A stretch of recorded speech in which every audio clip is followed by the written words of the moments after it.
안녕하세요. 박창기입니다. 반갑습니다. 제가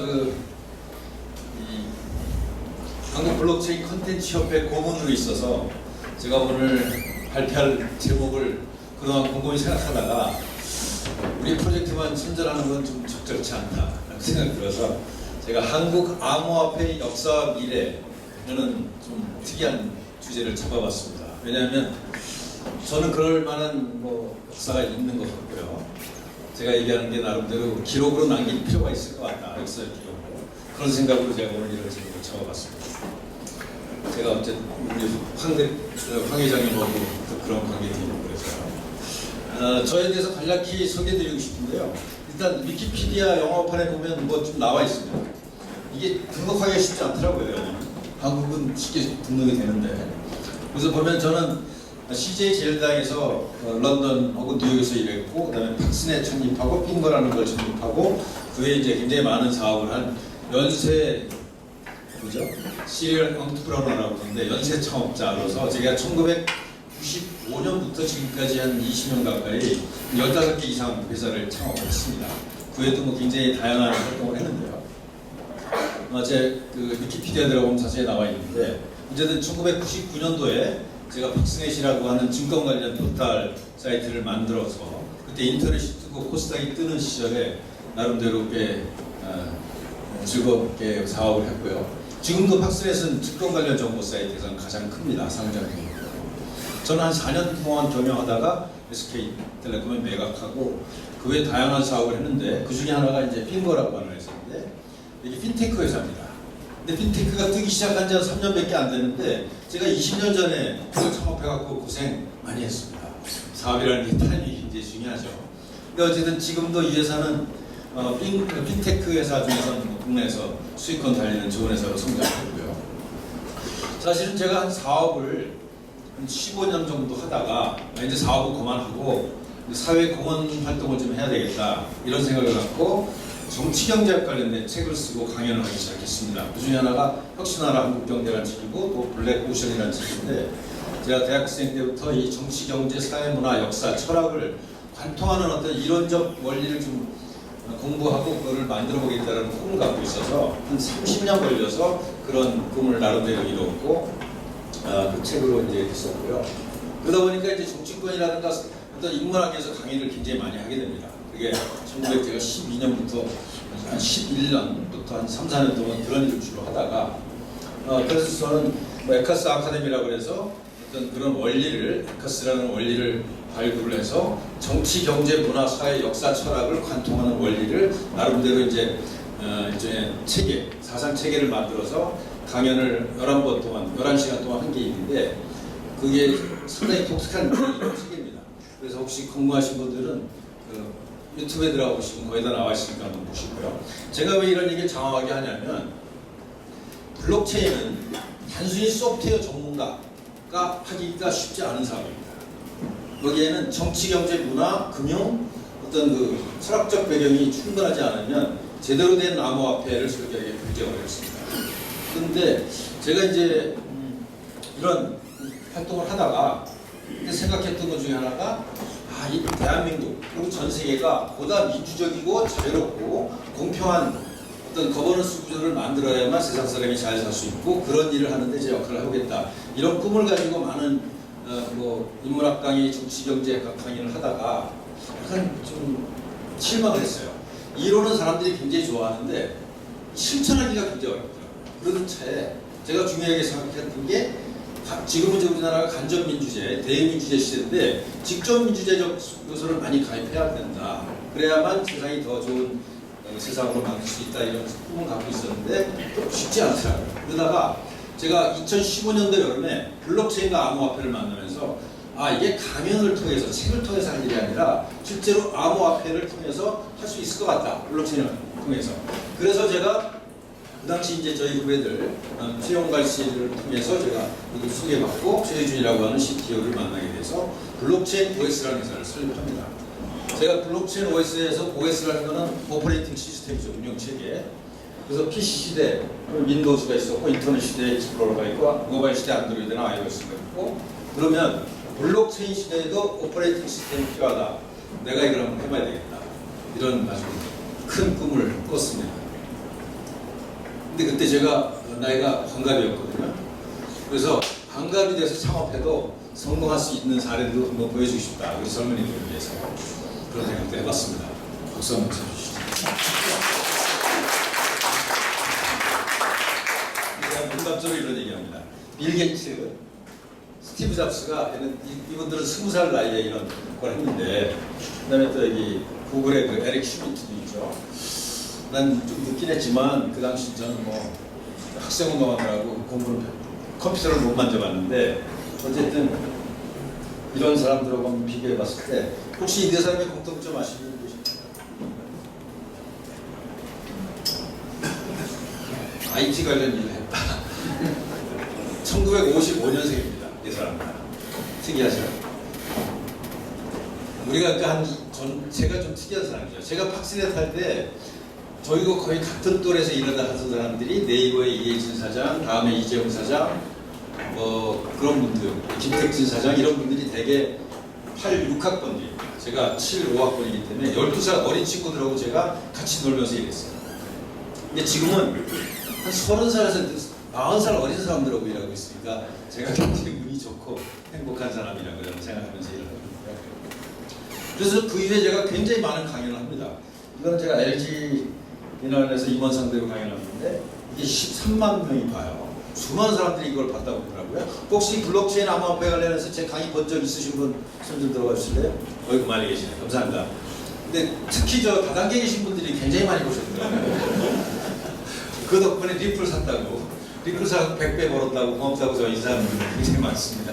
어쨌든 그때 제가 이제 이 블록체인 암호화폐에 뛰어든 이유 중에 하나가 그 당시 다보스 포럼에서 2015년 여름에 이 블록체인을 굉장히 강조하기 시작했어요. 그래갖고 2027년 되면 이 블록체인의 가치가 세계 그 GDP의 10%까지 갈 거다. 이런 보고서가 나왔는데 그게 약 10,000조쯤 됩니다. 근데 그 당시 시가총액이 한 10조였어요. 도대체 10년 안에 10,000배, 1,000배가 오른다는 거야? 그럼 도대체 이걸 누가 먹어? 암호화폐 설계해서 만든 사람이 먹겠네. 그걸 한번 해봐야 되겠다 이런 생각을 했고요. 제가 이제 2015년도 여름에 시작했는데 그때 암호화폐 비트코인 가격이 30만 원이었습니다. 차라리 그때 돈은 비트코인 사갖고 있으면 훨씬 나았을 텐데 그렇고 이제 제가 사업을 했죠. 물론 사업이 훨씬 즐겁고 재밌습니다만. 그리고 제가 거번테크라고 하는 법인을 설립합니다. 거버넌스 테크놀로지, 블록체인과 암호화폐를 이용해서 이 정부와 거버넌스 문제를 해결해야 되겠다. 이제 그런 생각을 제가 아까 책에서도 피력을 했습니다. 이런 일도 좀 했었고요. 그리고 2016년도에 국회에서 정부 혁신과 블록체인이라는 강연도 했습니다. 이 강연을 보고 사람들이 지금 보고 깜짝 놀라요. 어떻게 2016년도에 그 빠른 시기에 이런 얘기를 했을까? 제가 그때 기조 강연을 한 1시간 가까이 했는데 지금 제가 들어봐도 상당히 의미가 있더라고요. 그 내용을 제가 조금 최근에 이 자료, 역사를 보기 위해서 했는데요. 어쨌든 2015년도에 블록체인 사업을 시작하고 2016년도에 거번테크라는 회사를 설립하고 2016년도 초부터 그 당시 그 사업들이 별로 없었어요. 그 거래소는 코빗이 하나 있었고 그다음에 코인플러그가 그런 솔루션 사업하는 회사가 두 개 있었고 거의 인터넷상에 특히 그 유튜브상에 거의 정보가 없었어요. 그래서 제가 이제 영어로 이제 공부를 한 일주일 하다가 결정을 했는데 어쨌든 그때부터 제가 한 2016년도 봄부터 나는 ICO를 해봐야 되겠다 그런 생각을 했습니다. 그 당시 ICO가 그렇게 활성화되진 않았죠. 그때 이제 다오, 이더리움의 다오가 약간 실패하는 그런 분위기였고 그래서 제가 ICO를 하기로 결심을 했는데 이게 너무나 어려운 거예요. 국내 전혀 사례가 없고 도대체 백서를 어떻게 써야 되는지 글로벌 마케팅을 어떻게 해야 되는지 거버넌스 설계는 어떻게 해야 되는지 과연 세계적인 암호화폐가 경쟁할 수 있는지 이런 거에 대해서 굉장히 고심을 하다가 제가 그 당시 POW는 이제 대세가 아니다. POS로 가야 되겠다. DPoS나 PBFT 방식으로 가야 되겠다고 생각하고 열심히 연구해서 찾은 게 재건입니다. 재건을 제가 재건의 그 텐더민트라고 하는 컨센서스 알고리즘을 보고 백서를 보고 깜짝 놀랐어요. 야 이게 앞으로 갈 길이구나. 그래갖고 제가 재건을 한국에 초청합니다. 2016년도 여름에. 그래갖고 세미나를 하고 많은 디스커션 한 다음에 이 길이 맞는 길이다. 그래서 팀과 같이 일하고 이 팀의 프로젝트를 우리가 크게 도와주는 일을 해야 되겠다라고 이제 생각을 하면서 제가 백서를 본격적으로 쓰기 시작합니다. 그래서 2016년도 11월 달에 보스코인 플랫폼 화이트 페이퍼 11월 달에 처음 2차 버전이 나오죠. 나중에 됐습니다만 수정이 됐습니다만 제1저자가 박한결입니다. 제2저자가 박찬기, 제3저자가 최혜준인데 박한결이 누구냐면 저희 큰 아들인데 제가 영어 실력이 좀 부족해서 아들을 데려다가 영어를 좀 세련되게 이제 작업을 했고 뭐 경제학을 전공했지만 소프트웨어 전문가였기 때문에 많은 도움을 받았습니다.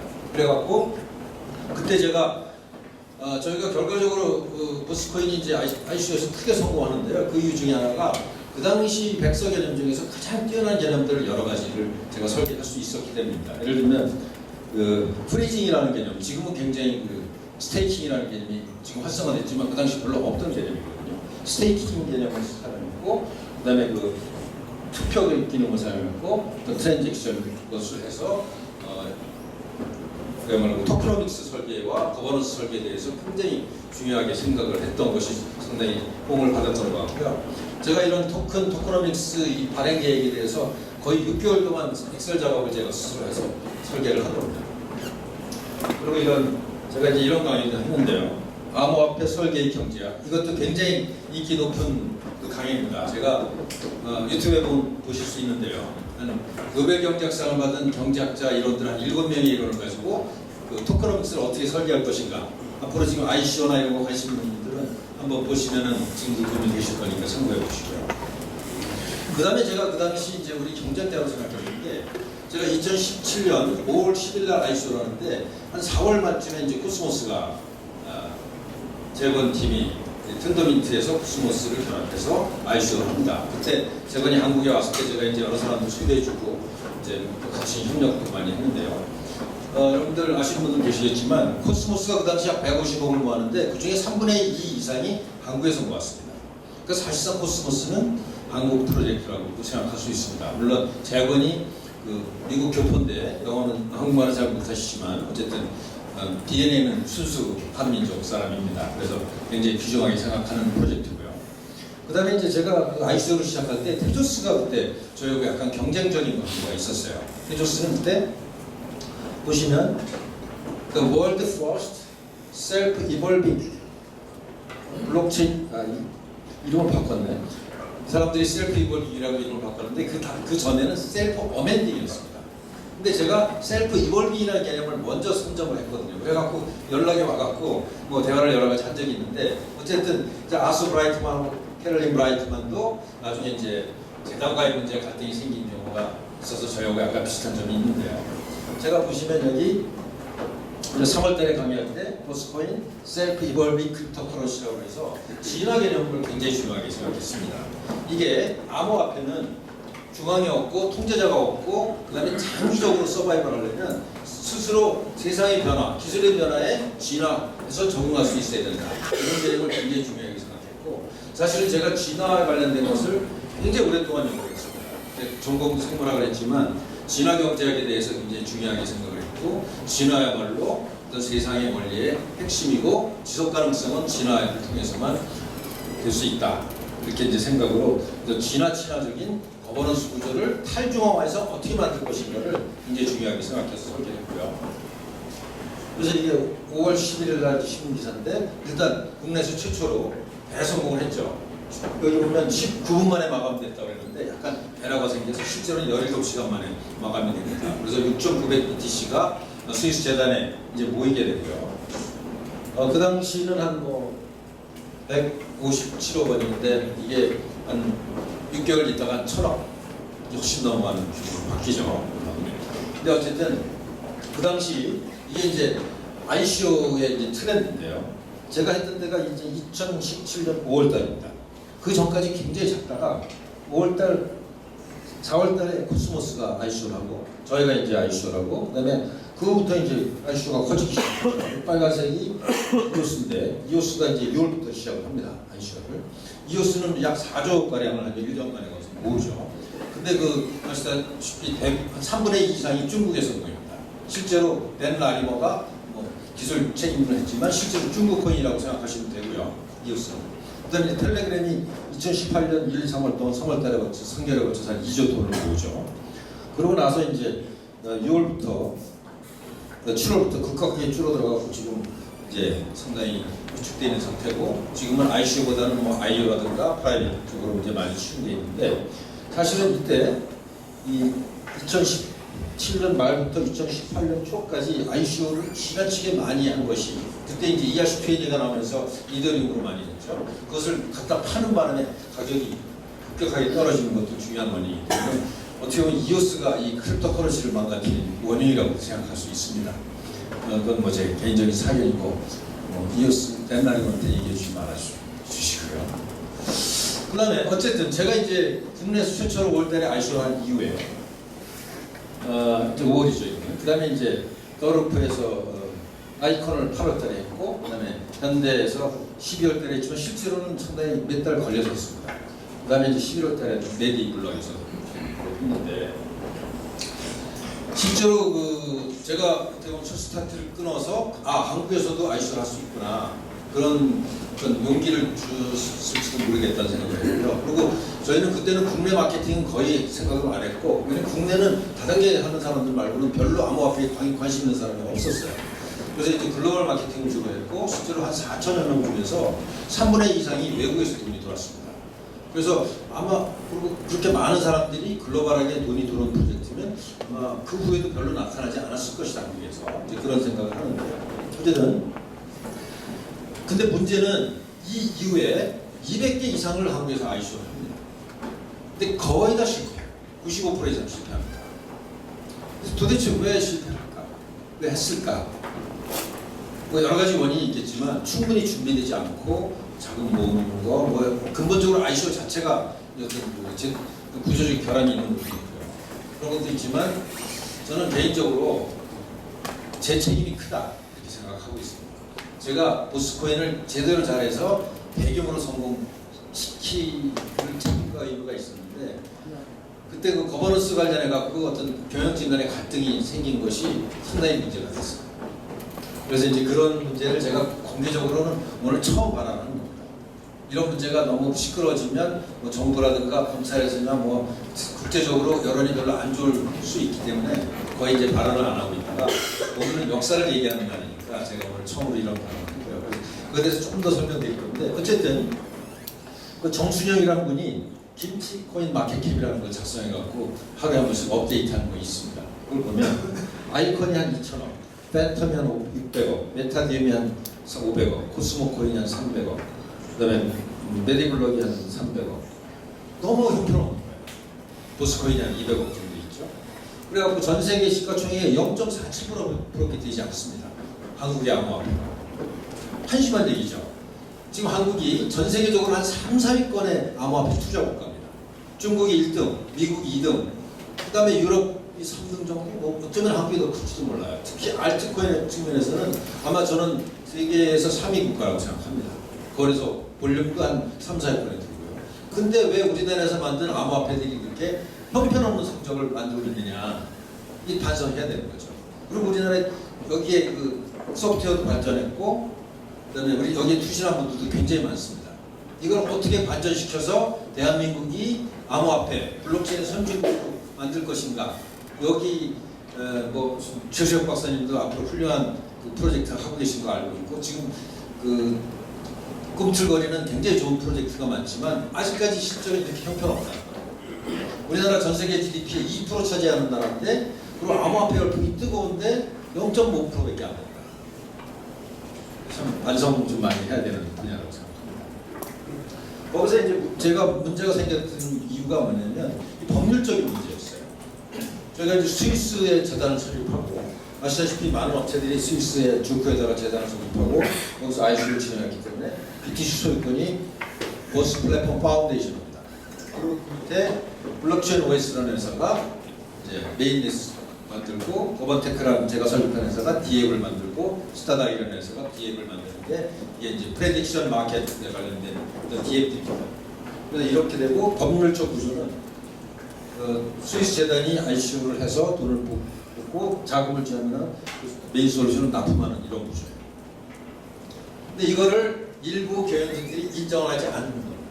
무슨 소리냐? 블록체인 OS가 재단을 설립했으니까 재단은 껍데기 허수아비고 블록체인 OS가 뭐 가져야 된다. 거기서 이상한 갈등들이 막 생기고 그래서 제가 한 달 가까운 갈등 끝에 제가 물러나는 줄 알았어요. 당신들이 잘하겠다고 하니까 당신들이 하시오. 근데 문제는 그 이후에 또 잘 안 되는 거예요. 저는 이제 거기서 떠나서 제 꿈인 진짜 세계적인 암호화폐, 세상을 바꿀 수 있는 블록체인 시스템, 이거를 내가 기필코 만들겠다 이런 꿈을 가지고 그다음부터 칼라 플랫폼이라는 걸 하면서 버번테크에서 이제 저희 솔루션을 납품하는 그런 작업만 하게 됩니다. 근데 브레인도 그 이후에 이 블록체인 OS와 그 재단 간의 갈등이 계속 불거져서 지금도 지금 삐걱거리고 가고 있습니다. 그래서 제가 책임이 어느 정도 있다고 말씀드리는 건데요. 어쨌든 그 다음 주제로 넘어가서 이게 이제 DF에 관한 리뷰라는 건데 여기 오늘 이제 블록체인 컨텐츠 협회 혹은 블록체인과 암호화폐와 게임을 결합하는 일을 하시는 협회 관련자분들이 많이 와 계신 걸로 알고 있는데요. 단적으로 말씀드리면 아직까지 굉장히 박약합니다. 지금 보시면 유저들도 뭐 20만 명이 안 되고요. 이게 이제 이오스고, 그다음에 이게 트론이고, 이게 이제 이더리움인데 금액도 불과 한 1,000만 불밖에 거래되지 않습니다. 아직까지는 너무 약해요. 소문은 무성하고 엄청나게 시끄러운데 실제로 블록체인, 암호화폐 베이스로 게임이나 기업이 거의 잘 운영되지 않고 있습니다. 여러 가지 이유가 있겠죠. 그리고 보면 카지노가 325개, 아더, 그 다음에 게임이 91개. 지금 디앱이라는 게 거의 다 카지노예요. 다 카지노. 게임입니다. 그 다음에 거래소 하나 정도 있고. 도대체 왜 이런 일이 일어나고 있는가? 소문에 비해서 훨씬 더 형편없습니다, 지금. 그래서 여러분도 어쩌면 크게 기대 안 하실 때가 될지도 몰라. 아니면 정확한 방향을 새로 잡으셔야 됩니다. 지금 암호화폐, 블록체인 뭐 굉장히 뭐 각광받았지만 실제로 디앱으로 잘 안 돼요. 여러분들 아시다시피 페이스북, 유튜브, 뭐 트위터 불과 3년 만에 5천만 명, 곧 1억 명의 고객을 확보하는데 이거 10년 됐는데 왜 고객이 10만 명도 안 되냐? 그 원인을 제대로 알고 그 방향성을 잡으셔야 되는데 실제로 지금 비트코인이 한 하루 사용자가 60만 명밖에 안 됩니다. 이더리움도 뭐 비슷하고요. 그 외에는 뭐 형편없고요. 그래서 제가 왜 그런지를 그다음에 시가총액과 관련해서 몇몇 그 암호화폐에 대해서 코멘트를 내드려보고 싶은데요. 비트코인은 물론 압도적인 1등이라서 브랜드 파워나 어떤 안정성에서 최고지만 나머지 R이들 비트코인 캐시, SV, 그다음에 뭐 리플, 라이트코인, 스텔라 이런 것들은 비트코인적 성격이 강하지만 저는 장기적으로 크게 성공할 거라고 생각하지 않습니다. 그 다음에 이제 이더리움이 나왔지만 이더리움은 지금 POW에서 POS로 가는데 너무나 오랫동안 버벅거리고 과연 내년 중에 될 것이냐? 저는 안 될 거라고 봅니다. 그래서 설계상에 굉장히 단점이 있다는 생각이 들고요. 그 다음에 테더, 바이낸스, 이제 레어 이런 것들은 이제 거래소 체인이고 스테이블 코인과 완전히 성격이 다르고 그다음에 다크코인은 저는 장기적으로 전망이 있다고 보지는 않아요. 이거는 이제 정부의 규제와 너무 충돌이 되기 때문에 그다음에 이제 중국 계통, 네오하고 이제 트론 같은 것들이 있는데 저는 그래서 장기적으로 기술을 주도할 것은 3세대 암호화폐 이오스와 카르다노, 그다음에 코스모스, 뭐 테조스 이런 것이 기술의 차세대 리더라고 생각하는데 문제는 이오스는 지금 아까 그 클레이턴이죠. 그라운드엑스에서 말씀하셨는데 블록 컨퍼메이션 1초라는 게 굉장히 중요한 저는 목표라고 생각합니다. 그러니까 저희도 이제 그런 목표를 하고 있는데 이오스는 한 최종 컨퍼메이션은 몇십 초 걸려요. 그다음에 카르다노 같은 경우는 카르다노 뭐 아시는 분들 알겠지만 실제로 이거 일본 코인입니다. 찰스 하스피스가 만든 그 대표로 되어 있지만 95%가 일본서 투자를 했어요. 일본 사람들이.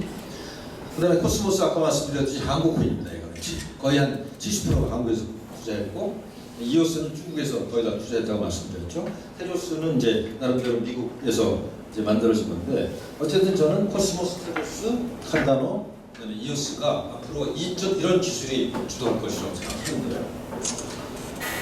그래서 이제 시가총액이 한 뭐 12쯤 하면 한 2조 가까이 되고 한 22 정도 하면 1조쯤 될 수 있는 찬스가 있는데 여기서 또 중요하게 보셔야 될 것 중에 하나는 디앱 코인이 여기 하나도 없습니다.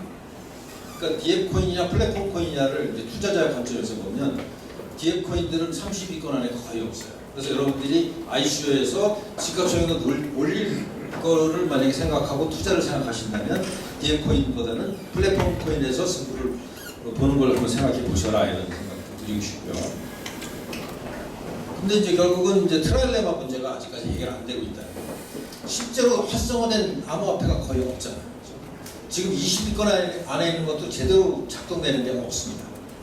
그래서 이제 그 문제를 어떻게 해결할까를 제가 보스코인 할 때부터 지금까지 한 5년 가까이 연구해가지고 제작을 하고 있는 상황이고요. 저희도 이제 거의 완성 단계에 있는데 결국은 이 트라일레마뿐만 아니라 이제 5가지의 모순을 과연 동시에 해결할 수 있느냐 이제 이런 문제인데 저희는 뭐 일단 글로벌한 팀을 짰습니다. 러시아의 CTO가 이제 러시아 사람이고요. 그다음에 이제 인도 파키스탄 계통의 엔지니어들이 굉장히 많습니다.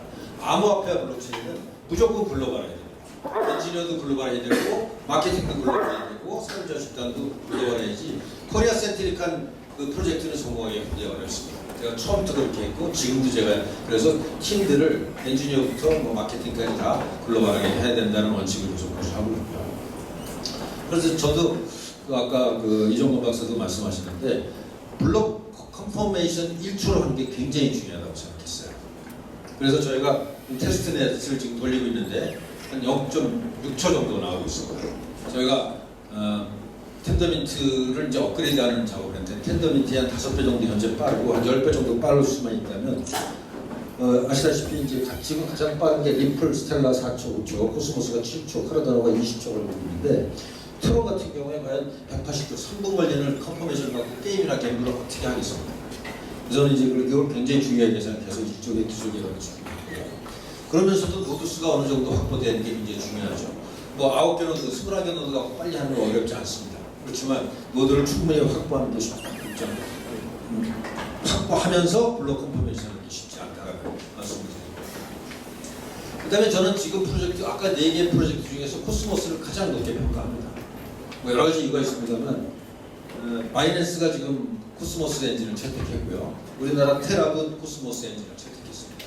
근데 저는 내년 전부터 코스모스가 갖고 있는 컨센서스의 문제점을 다 제거하고 획기적인 기능을 업그레이드하는 작업을 집중하면서 그 주변에는 여러 가지 부분들은 코스모스의 소스코드를 활용하는 그런 전략으로 하고 있고 그렇게 해야만 거래소 등록하기도 좋고 쉽게 검증될 수 있고 많은 엔지니어 커뮤니티를 얻을 수 있겠다는 게 저희 전략적 판단이었습니다. 그래서 어쨌든 이런 여러 가지 특허 기술을 이용해서 저희가 업그레이드를 했고요. 이런 건 너무 기술적인 건 넘어가고요. 그다음에 이제 수많은 에코시스템, DF들의 에코시스템을 어떻게 만들어낼 것인가 단일화폐 시스템이라는 전략을 가지고 저희가 하고 있고요. 시간 관계상 제가 전략하게 저희가 지금 테스트넷을 이제 지금 거의 완성해서 테스트하는 중이고요. 한 8월, 9월쯤 런칭할 거고 11월쯤에 메인넷을 완성해서 런칭을 할 생각으로 집중해서 하고 있습니다. 그래서 혹시 자세한 거 알고 싶으시면 제가 최근에 강연한 한 2시간 반짜리 영어로 강의한 거 있습니다. 그거 보시면 이제 자세히 저희 프로그램 알 수 있고요. 그 다음에 이제 여기 이왕 오셨으니까 비트코인 가격점만 궁금해하시는 분들이 있을 것 같아서 제가 최근에 쓴 글이 있어요. 여러 군데 올라가 있는데 찾아보시면 나오는데 어쨌든 제가 어떤 모델을 가지고 스케어시티 모델을 가지고 기본적으로 이런 모델을 이제 수학적 모델을 만들어서 제가 한 2020년 5월 달에는 한 1억 갈 거고 그로부터 한 5년 후에는 10억도 갈 수 있다. 이런 수준의 모델입니다. 이걸 믿으시면 안 되고 저는 이게 상당히 신빙성이 있다라는 생각을 했어요. 그래서 참고로 여기에 관심 있는 분들 한번 보시기 바라고요. 그 다음에 이제 리브라가 요새 굉장히 큰 주제죠. 그 다음에 이종건 박사님의 그 그라운드 엑스도 이제 비슷한 모델이죠. 대규모 기업들이, 큰 기업들이 컨소시엄을 이뤄갖고 스테이블 코인을 가겠다. 저는 이게 암호화폐 전체적으로 블록체인 산업 전체는 긍정적인 요소를 두지만 과연 승자가 될 것인가는 약간 스캡티컬합니다. 인터넷 시대에도 아마존, 구글, 페이스북 다 작은 기업들이 결국은 승리했습니다. 그 당시 엄청나게 큰 기업들이 다 뛰어들었지만 대부분 성공하지 못했습니다. 그래서 물론 막강한 파워를 갖고 있죠. 아까 그라운드 엑스도 굉장히 비슷한 모델을 갖고 있죠. 대기업들의 컨소시엄이잖아요. 근데 과연 이게 거버넌스 잘 할까? 대기업들에 있는 경영진들이 과연 벤처적인 의사결정을 게다가 30명, 50명이 모여서 할 수 있을까? 저는 그에 대해서 약간 좀 스kép틱합니다. 어쨌든 제가 거버넌스 문제, 그다음에 보팅 문제, 디센트럴라이즈 문제와 기술을 결합하는 일을 집중하면서 어쨌든 이런 문제에 대해서 상당히 관심을 가지고 설계를 했고요. 제가 이거는 이제 오늘 나온 신문이라서 신문 기사라서 제가 여기다 소개해드렸는데 200년 만에 새로운 문명이 시작된다. 국민국가의 시대가 끝나고 팍스 크리티카, 암호화폐 국제사회가 생긴다라는 제 지론을 가지고 소개를 해놨습니다. 팍스 로마나 몽골리카, 브리타니카, 아메리카나 시대에서 팍스 크리티카라고 하는 새로운 문명이 생긴다. 이건 단순히 기술의 문제가 아니라 문명사적 전환이다. 이게 200년 만에 국민국가가 끝나고 이런 세대가 생긴다라는 개념으로 법이 아니라 스마트 컨트롤, 국민이 아니라 글로벌 네티즌, 달러가 아니라 암호화폐와 저희가 이제 여기 도전하는 건데요. 이런 새로운 문명이 생긴다. 이게 각 국가가 이걸 도저히 막을 수 없다. 저는 이제 이런 생각으로 설계를 하고 있습니다. 잘 아시다시피 한 10년 전만 해도, 15년 전만 해도 자본주의 시대, 자본과 기술이 중요하던 시대에서 이제는 디지털 플랫폼이 세상을 석권하는 시대. 왜 그렇게 됐냐? 이게 이제 이중, 투사이드 마켓, 양면 시장이라는 특성 때문에 지금 디지털 플랫폼이 완전히 세상을 석권하고 있는 시대인데 저는 여기에서 한 발음 더 나가서 3면 시장이 온다. 이 3면 시장은 지금의 세상을 석권하고 있는 디지털 플랫폼의 양면 시장의 하나를 더해서 훨씬 더 큰 파워가 있는 세상이 올 것이고 이 세상의 주역이 바로 블록체인과 암호화폐, 그 중에 특히 글로벌 암호화폐라고 저는 생각을 하고 퍼블릭 암호화폐죠. 그래서 이런 성공을 한국에서 꼭 많은 성공 사례가 나오길 바라고요. 지금 여기 모여 계신 분뿐만 아니라 수많은 사람들이 우리가 인터넷을 크게 성공했듯이 저희가 99년도에 인터넷을 성공할 때 세계 2위였습니다. 제가 일본, 중국 가면은 너무나 후진국이었어요. 인터넷 사업을 하면서. 근데 저희가 모바일 사업할 때 아이폰을 2년 동안 안 들여오면서 우리나라가 IT 후진국이 된 겁니다. 근데 지금 블록체인 암호화폐는 아직 늦지 않았어요. 정부가 굉장히 뭐 딴지고 복잡하게 하지만 이렇게 많은 분들이 관심을 갖고 투시를 하시잖아요. 그래서 저는 앞으로 대한민국이 블록체인과 암호화폐 선진국이 되고 이거는 단순히 기술의 문제가 아니라 새로운 문명을 이끄는 문제다. 이렇게 생각하고 제가 조금이나마 역할을 했으면 좋겠습니다. 경청해 주셔서 감사합니다.